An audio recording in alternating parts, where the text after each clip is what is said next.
Job లేక ఇబ్బంది పడుతున్నారా? అయితే మెడికల్ కోడింగ్ మీకు మంచి ఆప్షన్. వెంటనే కాల్ చేసి కోర్సులో జాయిన్ అవ్వండి. నమస్తే, సుమన్ టీవీకి స్వాగతం. సో వైష్ణవి విషయంకొస్తే అండి, వైష్ణవి మా చెల్లి శ్వేతనాగు రూపంలో వచ్చింది అని అంటున్నారు. నిజంగా అలాంటివి ఉంటాయా? అసలు అలాంటివి జరుగుతాయా? ఇవన్నీ మనతో వివరించడానికి ప్రముఖ జ్యోతిష్యుడు, సంకల్ప మందిర్ నిర్వాహకులు బ్రహ్మశ్రీ నందిబట్ల శ్రీహర్ష గురుగారు ఉన్నారు. వారిని అడిగి తెలుసుకుందాం. నమస్తే గురుగారు. వాగర్థావివ సంపృక్తౌ వాగర్థ ప్రతిపత్తయే జగతః పితరౌ వందే పార్వతీ పరమేశ్వరౌ ఆదిత్యాయ చ సోమాయ మంగళాయ బుధాయ చ గురు శుక్ర శనిభ్యశ్చ రాహవే కేతవే నమః. శృంగేరి జగద్గురు పీఠాధిపతులకి, కంచి పీఠాధిపతులకి నమస్కారములు తెలియచేసుకుంటూ కార్యక్రమాన్ని ప్రారంభిద్దాం. ఏంటంటే వైష్ణవి శ్వేతనాగు రూపంలో మాకు చెల్లి వచ్చింది అంటే, వైష్ణవి సమాధి దగ్గర ఒక పాము వచ్చింది, అది శ్వేతనాగు అని. మా చెల్లి ఆ రూపంలో వచ్చింది అంటున్నారు. నిజంగా అంటే ఒక చనిపోయిన మనిషి ఇలాంటి పాము రూపాల్లో వస్తారా? ఆ అమ్మాయి సమాధి దగ్గర చనిపోయిన దారభ్యత కర్మ అన్నీ అయిపోయేంత వరకు కూడా ఉండి, తర్వాత ఆ తల్లిదండ్రులు, అన్నదమ్ములు వీళ్ళందరూ కూడా ఆ పడే వేదన వర్ణనాతీతం. ఆమె మరణించి ఇన్ని రోజులు, దాదాపు 3-4 వారాలు, నెల అయిందమ్మా. 3-4 వారాలు అయితే ఈజీగా అయ్యింది గురుగారు. ఇంతవరకు ఆ అమ్మాయికి న్యాయం జరగలేదు. పోనీ అవతల వైపు నుంచి ఇంత కిరాతకంగా ఒక గర్భవతిగా ఉన్నటువంటి ఆమెని సొంత భర్తే చంపగలిగాడు అని అంటే ఎంతటి కిరాతమైనటువంటి హృదయం గలవాడు, దయ కలిగినటువంటి భర్త కాదు. మామూలుగా ఉంటేనే ఆడపిల్లని మనం ఒక మాట అనడానికి ఇబ్బంది పడతాం. అటువంటిది తన ప్రతిరూపమే అందులో ఆ అమ్మాయి గర్భంలో ఉన్నది. ఎంతో సంతోషపడాలి ఒక భర్తగా. కానీ ఒక రాక్షసుడిగా వ్యవహరించి క్షణికావేశంతో ఆ అమ్మాయిని అతి దారుణంగా చంపగలిగాడు అంటే, అయినప్పటికీ కూడా ఇంకా అసలు న్యాయమా అన్యాయమా ఎలా పోతుంది సమాజంలో? అందరూ ప్రతి వాళ్ళు కూడా అమ్మాయికి న్యాయం జరగాలి, ఆ కుటుంబానికి న్యాయం జరగాలి. అయితే ఇలాంటి ఘోరమైనటువంటి తప్పు జరిగినటువంటి తర్వాత ఆ అమ్మాయిని అక్కడ సమాధిగా పూడ్చడం జరిగింది. తదనంత కార్యక్రమాలు అయిపోయి అన్నీ అయిపోయింది. సహజంగా సమాధులు అన్నప్పుడు ఎవరు ఆలనా పాలన ఉండదు. ఆ సమాధులు ఉండేటువంటి చోట పిచ్చి చెట్లు ఇవన్నీ ఉంటుంటాయి. సాధారణంగా మనకు ఎక్కువగా సమాధుల చుట్టూ చెట్లు బాగా వేపుగా పెరిగి ఉండడము, ఎవరు అక్కడ మనుష్య సంచారం లేని కారణం చేత మనుష్య సంచారాన్ని ఇష్టపడని జీవులు ఆ సమాధుల దగ్గర ఉంటుంటాయి. అందులో ప్రముఖమైనటువంటి పాములు. సమాధుల చుట్టూ ఎక్కువగా పాములు ఉంటాయి. అయితే మా అమ్మాయి కనిపించింది శ్వేతనాగే ఇలా చెప్తున్నారు. అంటే వాస్తవానికి గమనించుకున్నట్లయితే ఇక్కడ దుర్మరణం పాలైన వ్యక్తి యొక్క ఆత్మ అలా కనిపించడం అనేటువంటిది జరగదమ్మా. ఎందుకు అనంటే, దుర్మరణం అంటే road accident, fire accident, suicide attempt, నదిలో బావిలో పడి చనిపోవడం, ఇంట్లోంచి వెళ్ళిపోవడం, లివర్ ఫెయిల్యూర్, కిడ్నీ ఫెయిల్యూర్, క్యాన్సర్తో చనిపోవడం, 60 సంవత్సరాల లోపల కుటుంబ సభ్యులు ఎలాగైనా చనిపోయినా, అలాగే స్త్రీ హత్య, గోహత్య, బ్రాహ్మణ హత్య, పిల్లిని చంపిన, పాముని చంపిన, ఇలాంటి సందర్భాల్లో హత్య జరిగిన ఎవరైతే చనిపోతారో వాళ్ళ ఆత్మ మోక్షాన్ని పొందదు. ఈ యొక్క భూమికి మోక్షానికి సంబంధించినటువంటి మధ్యలో అంతరిక్షంలో అనగా త్రిశంకు స్వర్గం అని అంటారు. అలా తలకిందులుగా వేలాడుతూ ఉంటుంది. ఆత్మ క్షోభపడుతుంది. ఒక రకంగా ఆ వైష్ణవి అనే అమ్మాయి ఆత్మ క్షోభకి గురవుతుంది. అంతే తప్ప కనిపించడం అనేటువంటిది ఏదైనా సంబంధించినటువంటి ప్రాణి రూపంలో కనిపించడానికి అవకాశము ఉండదు. శాస్త్ర ప్రకారం మాట్లాడుకోవాలి అంటే అది వాళ్ళొక ఇల్యూషన్, ఒక భావన. అంటే పాము కనబడగానే అది పాము అంటే దేవతా సర్పం. వాళ్ళ అమ్మాయి చనిపోయిన వాళ్ళని మనం దేవతలుగానే భావిస్తాం.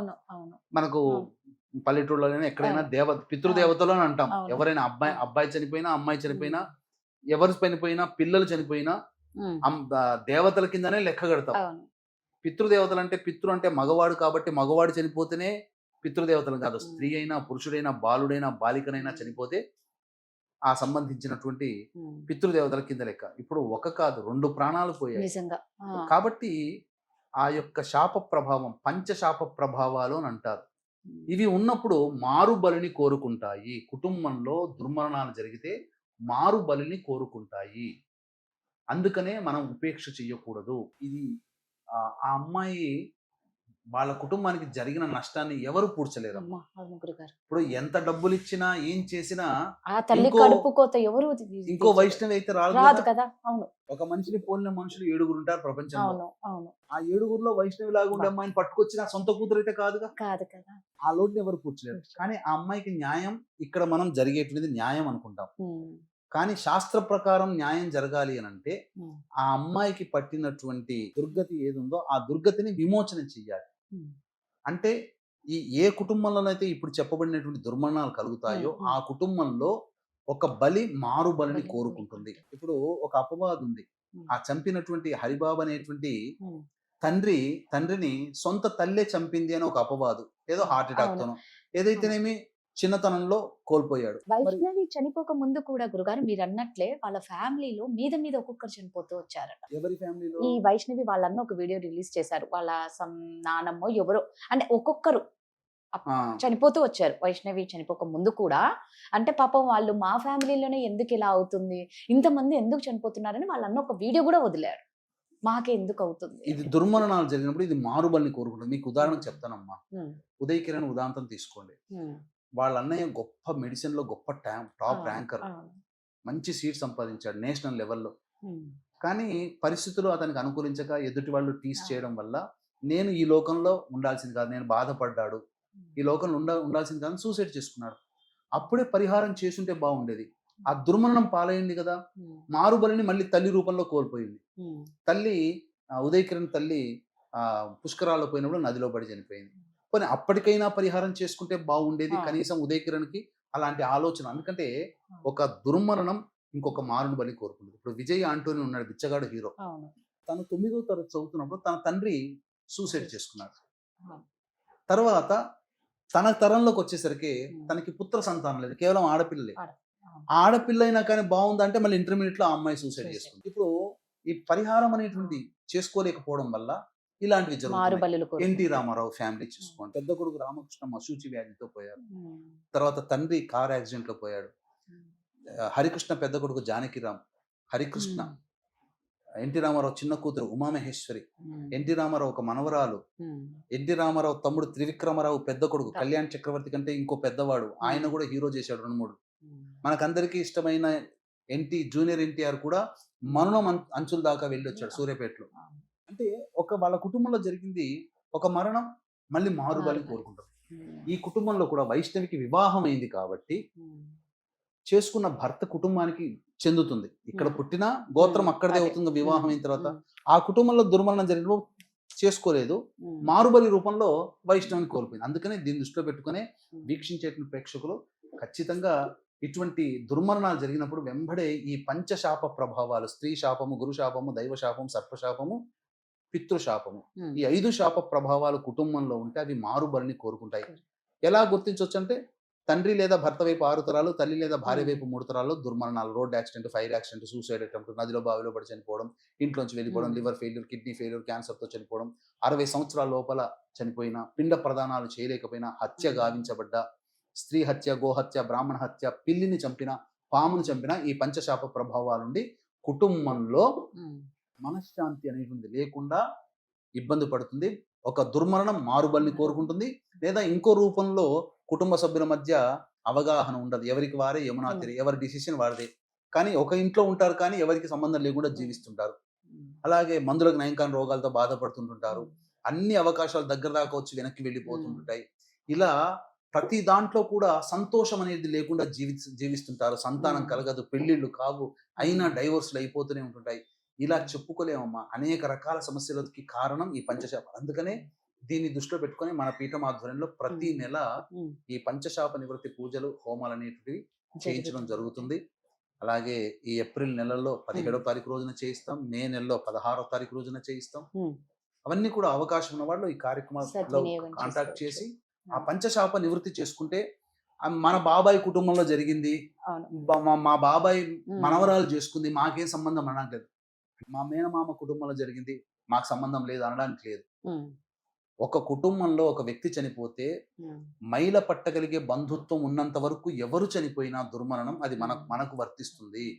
కాబట్టి ఖచ్చితంగా ఈ లైవ్ ఇన్సిడెంట్స్ అమ్మ ఇవన్నీ. అవును అవును ఇది అవును. తెలిసిన తర్వాత కూడా ఒక ఉదయ్ కిరణ్ ఫ్యామిలీ, ఒక బిచ్చగాడు హీరో యాంటోనీ ఫ్యామిలీ, ఒక ఎన్టీ రామారావు గారి ఫ్యామిలీ, ఒక వైష్ణవి ఫ్యామిలీ, ఇన్ని ఉదంతాలు మన కంటికి ముందర కనబడుతున్నప్పుడు మన కుటుంబంలో కాదు, మన బాబాయిలు, మన చిన్న తాతలు వచ్చి జరిగింది మనకు రాదులే అనుకోవడానికి లేదు. ఖచ్చితంగా అది మనకు ఉంటుంది, మన జాతక ప్రభావంలో ఉంటుంది. దీని వల్లనే ఎంత గొప్పగా ప్రయత్నించినా ఆ ప్రయత్నంలో విజయాన్ని పొందలేక ఇబ్బందులు పడుతూ ఉంటుంటారు. మనకన్నా తక్కువ నాలెడ్జ్ ఉన్న వాళ్ళు, మనకున్న చిన్నవాళ్ళు గొప్పగా ఎదుగుతూ ఉంటుంటే మనం ఇంత పెట్టుకొని అవకాశాలు దగ్గర దాకా వచ్చి జారవిడ్చుకుంటాం. ఎందుకంటే నా దగ్గరకు ఒక అబ్బాయి వచ్చి జాతకం చూయించుకొని నాకు గవర్నమెంట్ జాబ్ ఉందా లేదా, ఆల్రెడీ నీకు ఉండాలి కదయ్యా, నీకు నీ జాతకానికి యోగం ఉందంటే, అవునండి యోగం ఉంది, 4 సార్లు నేను ఇంటర్వ్యూలు ఫేస్ చేశాను, నాకు గవర్నమెంట్ జాబ్ రాలేదు. ఇది వినడానికి హాస్యాస్పదంగా ఉంటుంది, కానీ ఒకసారి చూస్తే ఆ అబ్బాయి పరిస్థితి చూస్తే, ఒకసారి 2 సార్లు ఇంటర్వ్యూ దాకా వచ్చామంటేనే గ్రేట్. ఖచ్చితంగా జాబ్ కొడతారు. 4 సార్లు గవర్నమెంట్ జాబ్ ఇంటర్వ్యూ దాకా వచ్చి ఫెయిల్ అయిపోయాడు అని అంటే అతని జాతకంలో ఈ దోషం ఉంది. అందుకనే యోగం ఉన్నా అనుభవించలేకపోతున్నాడు. చాలా మంది డబ్బులు చేత పట్టుకొని ఇల్లు కొనుక్కోవాలనుకుంటారు, ఇల్లు కొనుక్కోలేరు. ఎక్కడెక్కడ ఫిక్స్డ్ చేసుకుంటారు, తర్వాత అప్పుడు ఇల్లులు కనబడుతుంటాయి, మన ఇంటి పక్కనే కనబడుతుంటాయి, మన కాలనీ పక్కనే కనబడుతుంటాయి. ఇలా అన్నమాట. ఇల్లు కట్టుకోవాలనే కోరిక తీరకున్నా, ఆస్తి గొడవలు ఉన్నా, ఇవన్నీ పంచశాప ప్రభావాలు ఉంటేనే ఇవి జరుగుతాయి. అందుకనే వీటిని మనం ఖర్చు అనుకోకుండా చేసుకుంటే, నివారణ చేసుకుంటే మంచి జరుగుతుంది. బయట చాలా మటుకు సరిగ్గా జరిగించట్లేదమ్మా, నామమాత్రంగా చేయిస్తున్నారు, ఆన్లైన్ల ద్వారా మోసం చేయిస్తున్నారు. మన పీఠం ఆధ్వర్యంలో 2013 నుంచి మనం చక్కగా దగ్గరుండి కార్యక్రమాన్ని శశాస్త్రీయంగా చేయిస్తున్నాం. కాబట్టి ఇలాంటివి లక్షణాలు ఉన్నాయని అనుకుంటే ఖచ్చితంగా సంప్రదించవచ్చు. కింద స్క్రోల్ అవుతున్న నెంబర్తో మీరు కాంటాక్ట్ అయ్యి ఈ కార్యక్రమంలో మీరు పాల్గొనవచ్చు, సద్వినియోగం చేసుకోవచ్చు. ధన్యవాదాలు గురుగారు. సర్వం శ్రీ ఉమామహేశ్వర పరబ్రహ్మార్పణమస్తు.